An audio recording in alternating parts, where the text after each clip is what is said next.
सदाशिवसमारम्भां शङ्कराचार्यमध्यमाम् अस्मदाचार्यपर्यन्तां वन्दे गुरुपरम्पराम्।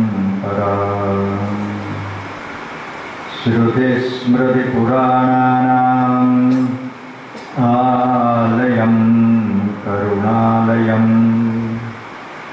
नमामि भगवत्पादं शङ्करं लोकशङ्करम्। शङ्करं शङ्कराचार्यं केशवं बादरायणं सूत्रभाष्यकृतौ वन्दे भगवन्तौ पुनः पुनः।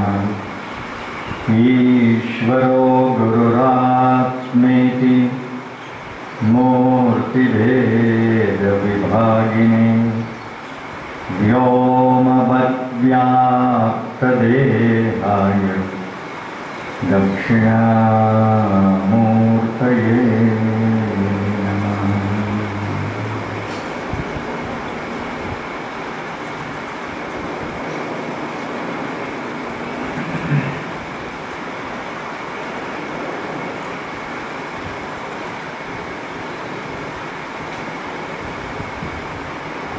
वैशाख शुद्ध पंचमी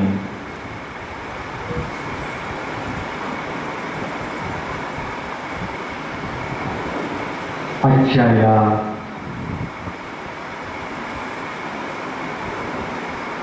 मंगलमय अशा असणाऱ्या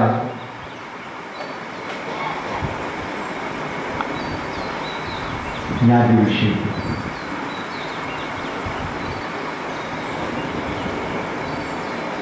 भगवत पूज्यपाद आदि शंकराचार्य एका महान युगपुरुषाचा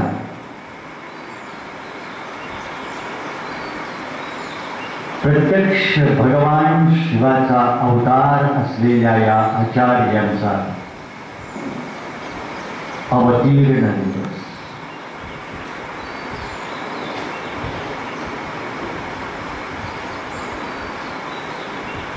त्यांच्या चरित्राबद्दल, त्यांच्या जीवनाबद्दल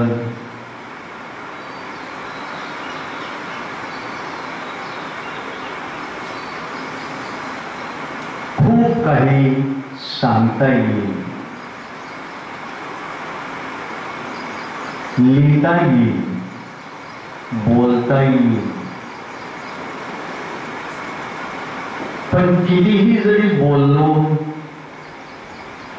कितीही जरी लिहिलं आणि कितीही जरी ऐकलं, एक तास नव्हे एक जन्म संपूर्णपणे जरी ऐकलं तरी सुद्धा आचार्य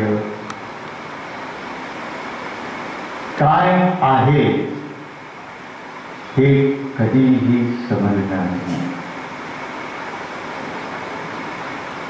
एक अलौकिक, एक अपार्थिव, एक अवर्णनीय असं असणारं हे एक महान पुरुष आहे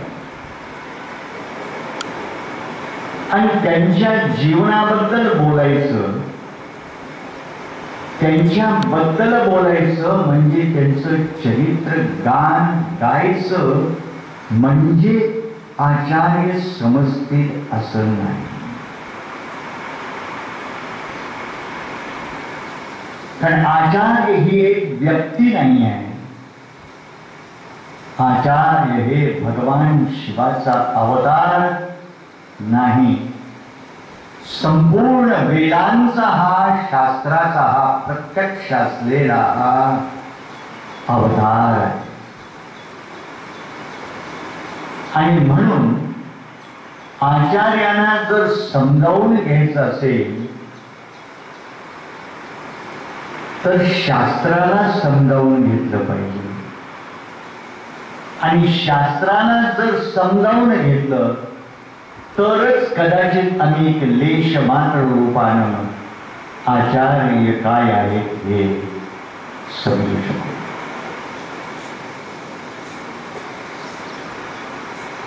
शेवटी आचार्यांना हा जो अवतार धारण केला सगळं सांगितलं. संपूर्ण शास्त्रावर त्यांनी भाष्य दिलं आणि या परंपरेमध्ये हजारो वर्षांच्या या कालखंडांच्या मध्ये असा एकमेव महान पुरुष होऊन गेला की त्याला आम्ही आज भाष्यकार या नावानं संबोधतो. जगामध्ये शंकराचार्यांच्या व्यतिरिक्त दुसरा भाष्यकार झालाच नाही. भाष्यकार फक्त आचार्यच आहे. मग अशा या भाष्यकारांना संपूर्ण शास्त्राचं गुई असं असणार हे ज्ञान उलगडून दाखवताना काय प्रयोजन आहे. शेवटी त्या शास्त्राचं प्रयोजन, या उपदेशाचं प्रयोजन, या भाष्यांचं प्रयोजन काय. एकच प्रयोजन आहे. एक वाक्य महाराज बोलले, एकच फक्त सूत्र आहे की मानवी जीवनामध्ये प्रत्येक जीवाला अनुभवाला येणारी जी दुःख आहे, चिंता आहे, नैराश्य आहे, वैफल्य आहे, नवे हा भयंकर असा असणारा अज्ञानामधून निर्माण झालेला हा अथांग आणि अपार असा असणारा हा असह्य करणारा संसार. आणि अशा या संसारामध्ये अज्ञान रूपी या महासागरामध्ये हे सर्व अनंत कोटी जीव अनादि काळापासून अनंत काळपर्यंत या संसारामध्ये बद्ध आहे. संसारामध्ये होरपळून निघालेले आहेत. प्रत्येकाचं जीवन असह्य आहे, अस्वस्थ आहे, अशांत आहे, निराश आणि उदास आहे. कोणताही जीव दुःखावर प्रेम करत नाही. कोणताही जीव संसारावर प्रेम करत नाही. कोणताही जीव कोणत्याही धर्माचा असो, पंथाचा असो, वर्णाचा असो, आश्रमाचा असो, कोणीही असो, प्रत्येक जीवाला फक्त आयुष्यात एकच पाहिजे आणि अखंड शोध घेतोय. आणि तो शोध म्हणजे चिरंतन शाश्वत शांतीचा शोध. तो धडपडतो. या जीवनाचा संघर्ष आहे एकच की संपूर्ण जीवनातली अत्यंत दुःख जी आहे ती संपूर्णपणे नाहीशी व्हावे आणि आमचं जीवन आनंदानं अंतर्बाह्य त्या आनंद स्वरूपानं भरून परिपूर्ण व्हावं. हे एकच जीवन आहे. आम्हाला पूर्वीचं जीवन माहित नाही आहे. भविष्यकाळ काय आहे मेल्यानंतर आम्हाला माहित नाही आहे. फक्त आम्हाला आणि तुम्हाला एकच माहित आहे की हा वर्तमान जीव, वर्तमान शरीर फक्त एवढंच माहित आहे. आणि त्या वर्तमान शरीरातलं जवळजवळ 60%, 70%, 80% जीवन संपलेलं आहे. आता राहिले किती थोडंसं राहिले. मग अशा या थोड्याशा जीवनामध्ये अजूनही आम्ही शोधतोय घटका गेली, फळे गेली, तास वाजे झणाझणा, आयुष्याचा नाश होतो रामकाली म्हणा. अरे आयुष्य संपत आलेलं आहे,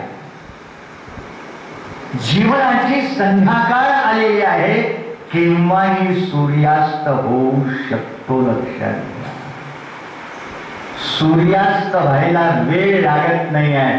आयुष्य संपायला वृद्ध झालं पाहिजे असं नाही, म्हातारीच माणसं मरतात असं नाही. केव्हाही कोणीही कधीही मरू शकतो. माझी भाषा ही अशी, मरणार. मग केव्हाही जर मरणार असेल तर म्हातारा होईपर्यंत वाट पाहिजे आम्ही, का निवृत्त झाल्यानंतर तोपर्यंत वाट पाहिजे आम्ही, की निवृत्त झाल्यानंतर बघू, म्हातारा झाल्यानंतर बघू. आयुष्य संपत आलेला आहे तरी सुद्धा अजूनही आमचा जीवनाचा शोध संपलेला नाही. अजूनही सुद्धा इतका संघर्ष जीवनामध्ये केलाय, इतका भोग भोगलेले आहे, अनेक प्रकारच्या खस्ता, दुःख, चिंता आणि आघात झालेले आहे. पण अजूनही या जीवाला अजूनही साक्षात्कार होऊ शकत नाही, अजूनही समजू शकत नाही. बस आता हे सगळं जाऊ दे, खड्ड्यात जाऊ दे सगळे, नको आता काही.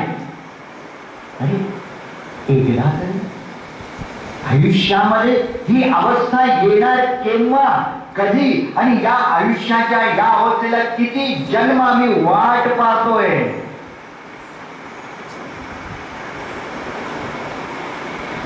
मग असे जर सर्व जर जीव जर असतील तर या सगळ्या जीवांचा उद्धार, संपूर्ण मानव जातीचा अनंत काळापर्यंत उद्धार करणारे हे आचार्य आहे.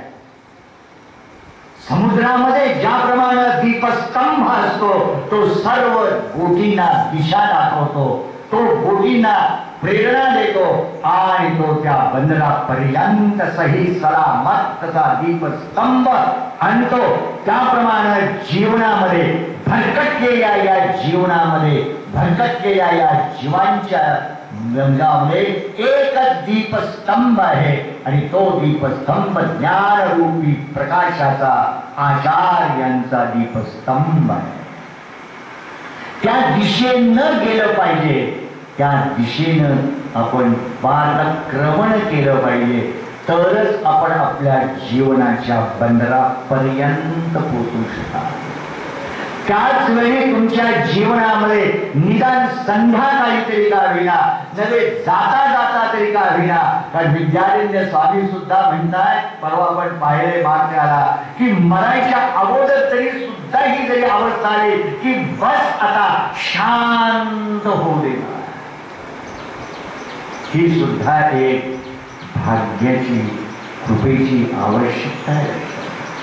की आचार्यांचं गुणगान गायचं नाही आहे, आचार्यांचे चरित्र गायचं नाही आहे, गायचं तर आचार्यांनी दाखवलेला जो मार्ग जो आहे त्या मार्गाचं काया वाचा मनसा आपल्या जीवनामध्ये जितकं शक्य आहे तितक्या प्रमाणामध्ये अनुसरण करणं म्हणजेच खरी आचार्य जयंती आहे.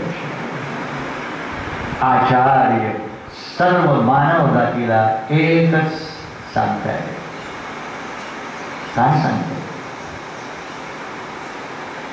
भज गोविंदम भज गोविंदम गोविंदम भज मूढमते संप्राप्ते सन्निहिते काले नहीं नहीं रक्षति विक्रम करणे. का नलिनी दलगत जलमति तरलम तद्वज्जीवित मतिशय चपलम. अरे मूर्खा, जीवन इतकं अस्थिर आहे, जीवन इतकं चंचल आहे, जीवन इतकं क्षणमात्र आहे. जसा पाण्यावर एखाद्या पाण्यावरचा पाण्याचा थेंब असतो, क्षणभर दिसतो, पण पुढच्या क्षणाला तो एका क्षणात नाहीसा होतो. अरे नलिनी जलगत मातीशय चपला. जीवन इतकं गतिमान आहे आणि या गतिमान जीवनामध्ये केव्हा जन्माला येतो आणि केव्हा हळूहळू इतकी मार्गक्रमण करता करता जीवन संपायला येतं हे कळतच नाहीये. काल क्रीडते गच्छत्यायु. काय काळाचा हा महिमा आहे आमच्या जीवनामध्ये. काळ तुम्हाला सर्व काही विसरवतो.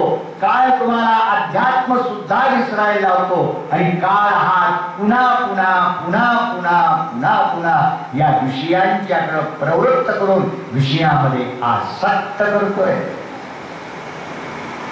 अरे आता तरी भज गोविंदम भज गोविंदम गोविंदम भज मूढमते. हाच आचार्यांचा खरं म्हणलं तर एकमेव असलेला संदेश. कारण एकच की मरायच्या अगोदर हे शरीर संपायच्या अगोदर तरी का होईना शांती परमशांती ही परमोच्च असलेली ती आनंदाची अवस्था निदान आपल्याला मिळावी आणि शेवट तरी का होईना गोड व्हावा असं आपण म्हणतो. आयुष्याचा शेवट गोड आनंदमय व्हावा. ही जर कुणाची इच्छा असेल तर काय केलं पाहिजे? भज गोविंद. बस परमेश्वराला भजन. आयुष्यामध्ये परमेश्वराला भजायला सुरुवात करा. भज पूजायाम ह्या ग्रंथन वाचा की परमेश्वराची पूजा करा. शरीराची पूजा करू नका. माणसाची पूजा करू नका. पूजा जर करायची असेल या विश्वामध्ये तर परमेश्वर हेच एकमेव आराध्य दैवत आहे. आणि त्या आराध्याचं त्या परमेश्वराचं तुम्ही पूजा करा. का? कारण एकच परमेश्वर ही व्यक्ती नाही, माणूस नाही, जीव नाही. परमेश्वर हा आनंदाचा आणि शांतीचा सागर आहे. शांतीचं साम्राज्य आहे. आणि जर शांतीचं साम्राज्य आणि आनंदाचा सागर जर पाहिजे असेल तर जो आनंद सागर आहे त्याला भजा, विषयांना भजू नका. मग याच्यामधून एकच सांगितलं, आज आम्ही सर्वजण विषयांचं भजन करतोय, विषयांचं पूजन करतोय, भोगांचं विचार करतोय, सतत या विषयांचं चिंतन करतोय. रात्रंदिन आम्हा विषयांचा ध्यास. हेच आमच्या आज जीवनामध्ये सुटत नाही, कळत नाही. परत परत परत परत केव्हाही कधीही गेलं तरी तोच विषय, दुसरं काही विषय. विषयच नाही आम्हाला. अध्यात्म हा गौण विषय आहे, तो नाहीच आहे जवळजवळ. विषयांचाच विचार करतो म्हणजे दुःखाचा विचार करतोय. विषयांच्या मागे लागतो म्हणजे दुःखांच्या मागे लागतोय. विषयांची आसक्ती आहे म्हणजे व्याकुळता, दुःख, चिंता, व्यग्रता, नैराश्य आणि वैफल्याची आहे. आणि जर खरोखरच जर तुम्हाला शांती आणि आनंद जर पाहिजे असेल तर या विश्वामध्ये आनंद नावाची वस्तूच नाही आहे, शांती नावाची वस्तूच नाही आहे. शांती फक्त ईश्वराचं स्वरूप आहे. आनंद हे फक्त ईश्वराचं स्वरूप आहे. आणि म्हणून जीवनामध्ये परमेश्वराला पहिल्यांदा सुरुवात केली पाहिजे सगळ्यांनी. अज्ञानी जीवानी प्रत्येकानं परमेश्वर हा माझ्या जीवनाचा अधिष्ठान केलं पाहिजे, परमेश्वर हा माझ्या जीवनाचं आराध्य केलं पाहिजे आणि त्या आराध्याचं त्या अधिष्ठानाचं पहिल्यांदा सगुण ईश्वराचं पूजन करा, श्रद्धेनं करा, प्रेमानं करा, भावानं करा, भक्तीनं करा, मनापासून करा. तुमच्या आई वडिलांनी आजोबांनी घरामध्ये देव आणलेले आहेत, ती दगड आणलेली आहेत म्हणून करू नका. आई वडिलांच्यासाठी नाही आहे, परंपरेसाठी नाही, तुमच्या स्वतःसाठी आहे हे सर्व. माझ्या स्वतःच्या जीवनाच्या उद्धारासाठी आहे हे सर्व. हे समजावून घ्या, त्याचं महत्व समजावून घ्या, त्याची व्हॅल्यू समजून घ्या. कितीही तुम्ही जरी आत्मज्ञान आणि आत्मज्ञानाचं श्रोतव्य आहात, मंतव्य आहात, निरीध्यास आपण रोज पाहतो तिथं हे करायचंच आहे.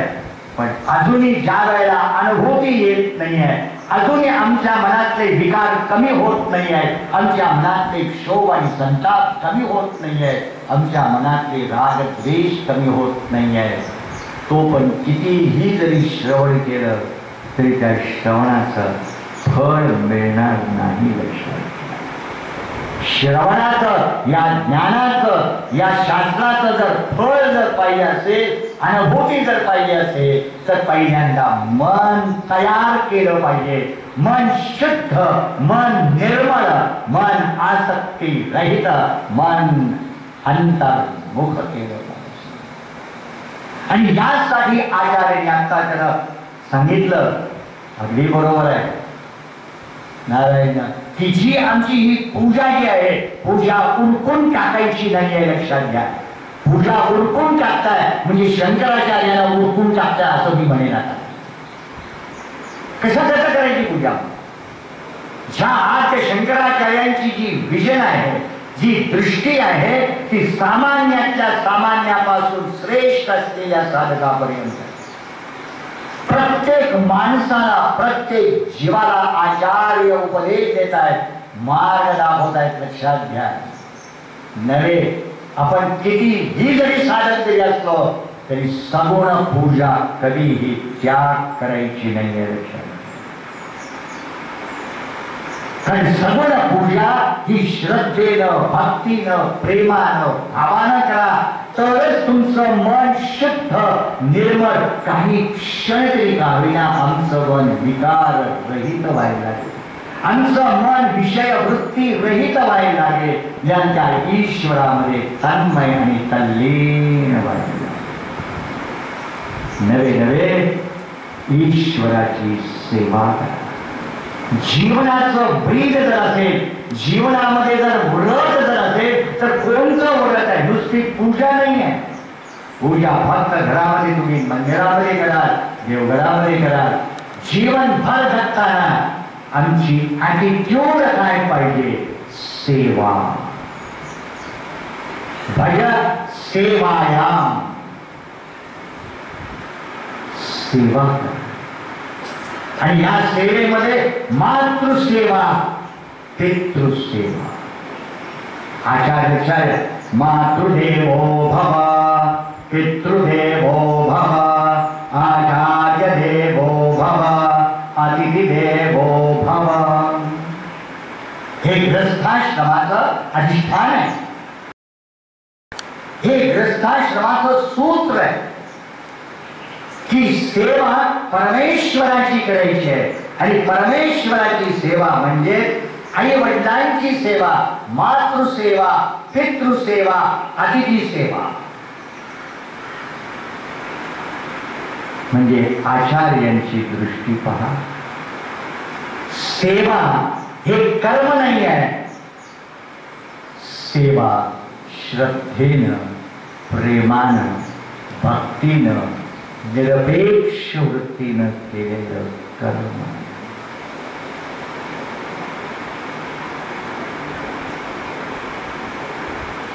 सेवा हा भाव आहे.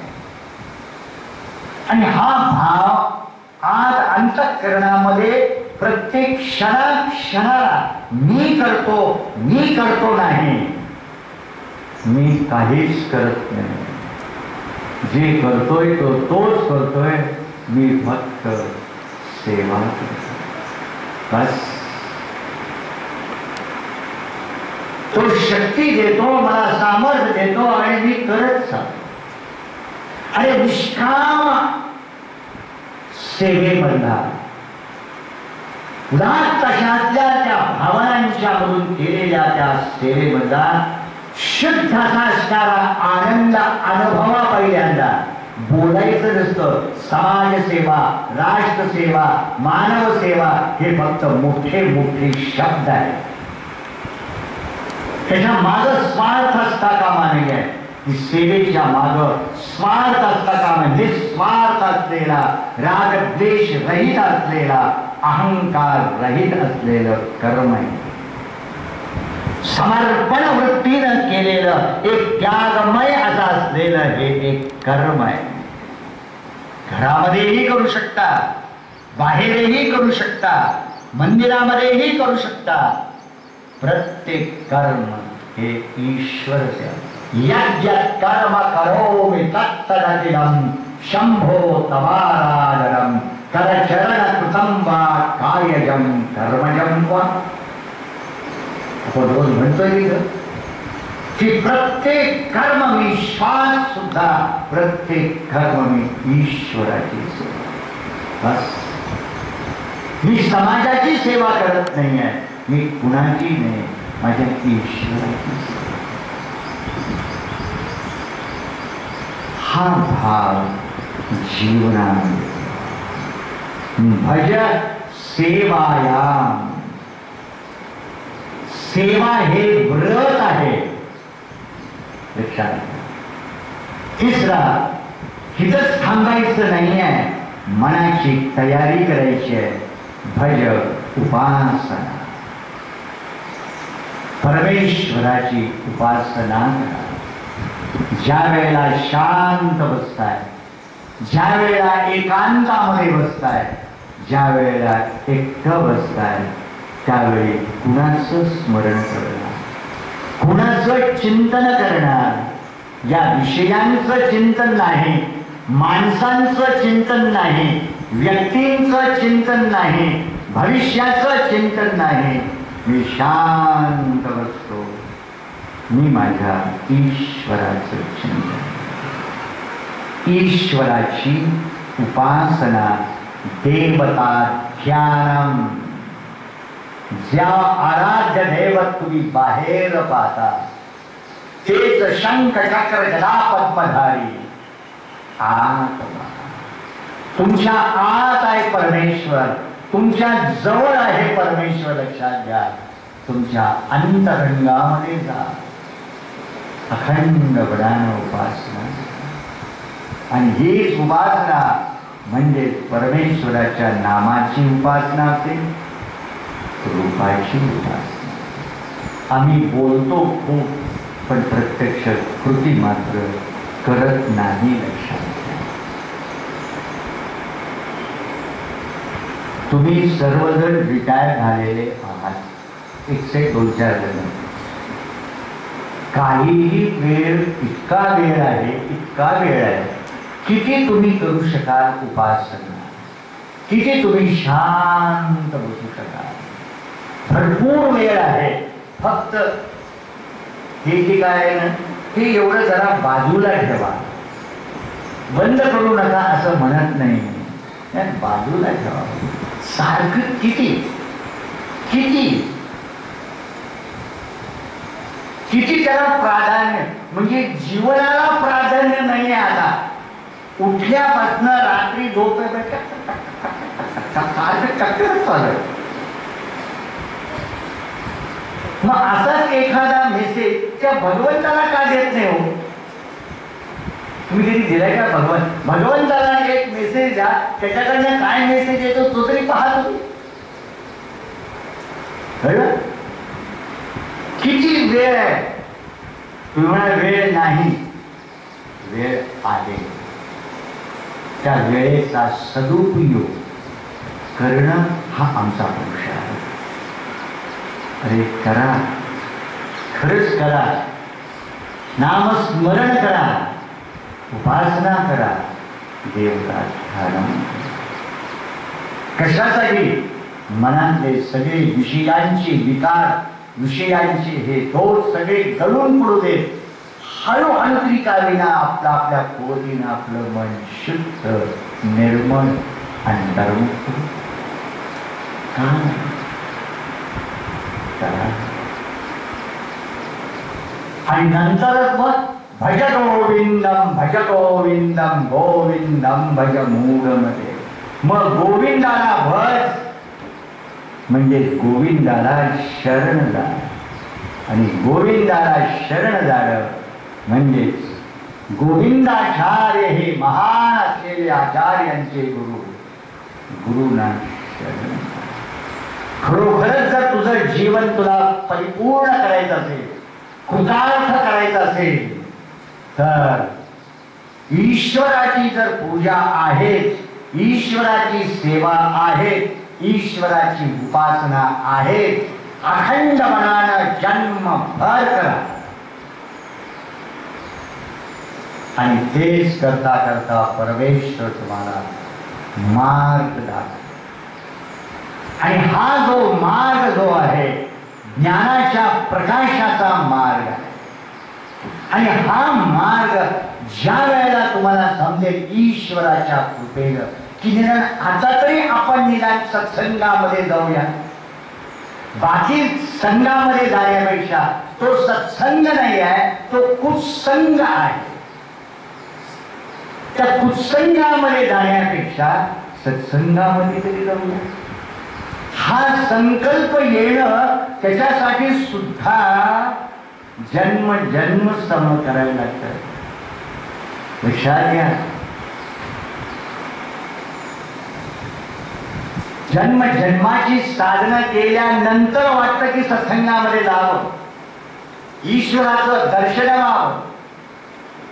नामदेव महाराज म्हणतात,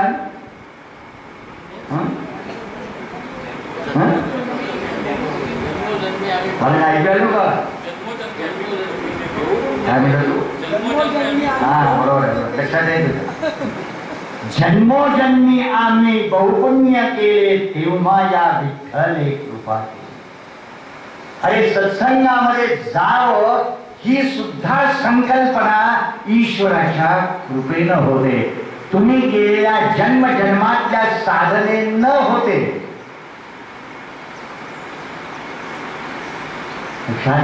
अथातो ब्रह्म जिज्ञासा.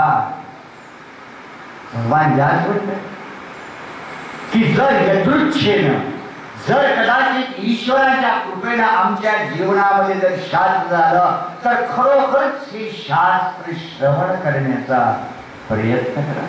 श्रोतव्यः मंतव्यः निदिध्यासितव्यः. आयुष्यामध्ये काहीतरी चांगलं ऐकावं. भद्रं कर्णे विशृणुयाम देवाः, भद्रं पश्येमाक्षभिर्यजत्रा. आता विशेषामध्ये म्हणजे या कानानं चांगलं ऐकावं, कानानं शास्त्र श्रवण करावं. या कानाचा उपयोग दुरुपयोग न करता शास्त्र श्रवण करण्यामध्ये उपयोग करावा.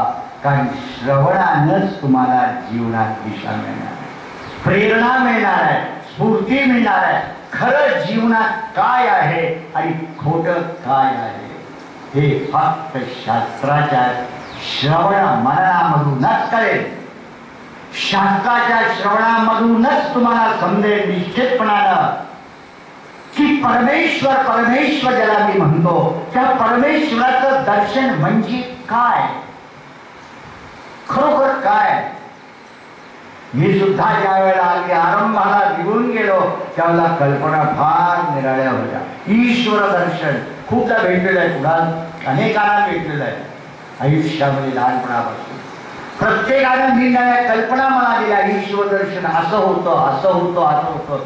काय प्रत्यक्ष जीवनात ईश्वर दर्शन ही सुद्धा एक कल्पनाच मनात ठेवली.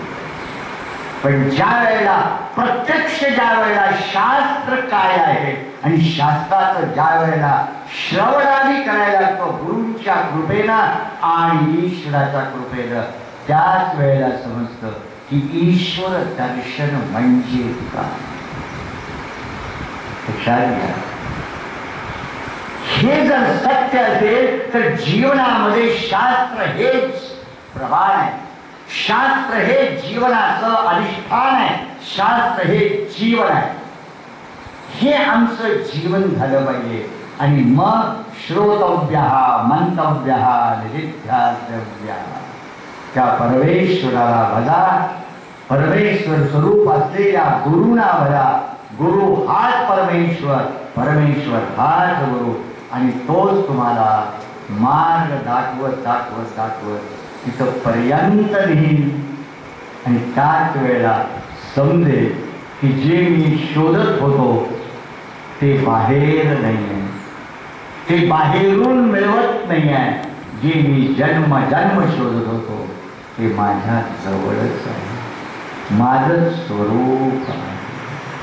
बस ज्याचं मी दर्शन घ्यायला तडफडत होतो तो बाहेर नाही आहे, तो माझ्या जवळ, माझं स्वरूप. हे ज्या वेळेला कळेल, समजेल, अनुभवाले, त्याच वेळेला तो म्हणू शकतो धन्योहम धन्योहम धन्योहम. ही जीवनाची परमोच्च अवस्था आहे. ही माझं जीवन धन्य कृतार्थ झालेलं आहे. का तर मला मनुष्य शरीर मिळालं म्हणून धन्य आहे. आणि या मनुष्य शरीरामध्ये मला जे कुणालाही इच्छा नाही ती माझ्या ईश्वर दर्शनाची इच्छा झाली, खरोखर मी धन्य आहे. आणि ईश्वर दर्शनाची इच्छा पूर्ण करण्यासाठी माझ्या जीवनामध्ये तोच प्रत्यक्ष परमेश्वर आला आणि मला मार्ग दाखवला. खरोखर माझं जीवन धन्य. हीच अनुभूती त्यावेळी आनंदाचे डोही आनंद. आणि हेच सगळ्यांना पाहिजे आहे, हेच आपण सगळं शोधतो. आणि हेच आचार्यांनी अत्यंत सुलभ पद्धतीनं संपूर्ण शास्त्र तुम्हाला समोर ठेवले. जसा आरसा जसा असतो, दर्पणामध्ये जावं आणि दर्पणामध्ये आपलं मुख पाहावं, मुखदर्शन घ्यावं किंवा काय जे असेल ते करेक्शन करावं, तसंच आपल्या जीवनाचं दर्शन दाखवणारा असा हा दर्पण जर असेल, शास्त्र हेच दर्पण आहे. आणि त्या शास्त्र दर्पणामध्ये आपण आपलं स्वतःचं स्वरूप पाहावं आणि जे अनावश्यक आहे ते काढावं. राहतं ते फक्त ईश्वर स्वरूप. एक ओघड बोघड दगड असतो आणि तो शिल्पकार किंवा मूर्तिकार तो घेतो आणि त्या दगडाला छिन्न्याने हलवल्यानं हळुवारपणानं अनावश्यक भाग तेवढा हळुवारपणानं काढत काढत काढत काढत काढत सर्व अनावश्यक भाग काढतो.